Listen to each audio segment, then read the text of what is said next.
Are you ready? My two sons were interested in racing sled dogs, and I was going out with them in the dog truck and sitting there drumming my fingers waiting for them, going, are they back yet?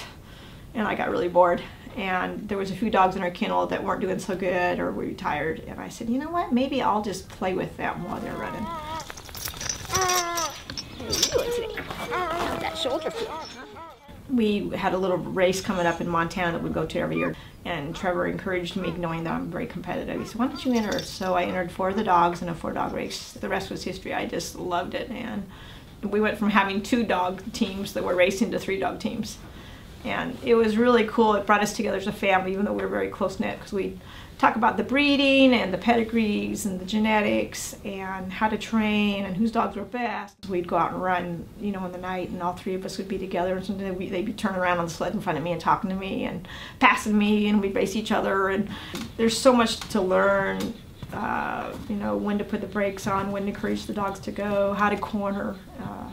It's really important to have a good sled. My first sled, if I didn't corner just right, it would flip me every time we went around a switchback.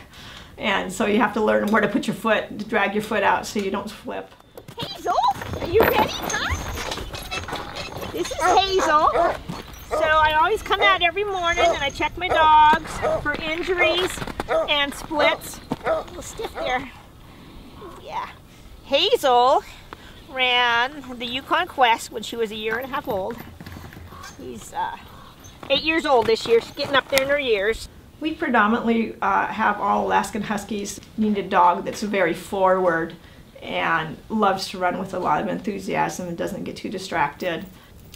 It's really exciting when you run sled dogs because of the power. It's like you wouldn't think one little dog would be that powerful, but when you hook a big team up of 8, 10, 12, 16 dogs, there is so much power.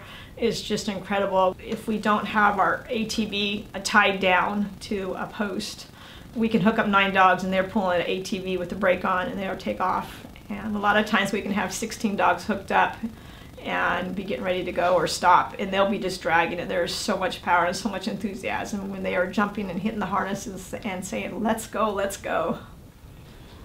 One of the things I love about mushing is going out and mushing at night when you're all alone, and it's just a beautiful starry night and the full moon's out. A lot of times I'll run without a headlight on because it's just so beautiful. And all you hear is the dogs panting and the pat of their feet, and it's just so quiet and so peaceful. You know, the dogs are my best friends, and I can't think of anyone else I'd rather go out there and spend the evening with, just with me and my dogs. It's a wonderful, wonderful experience.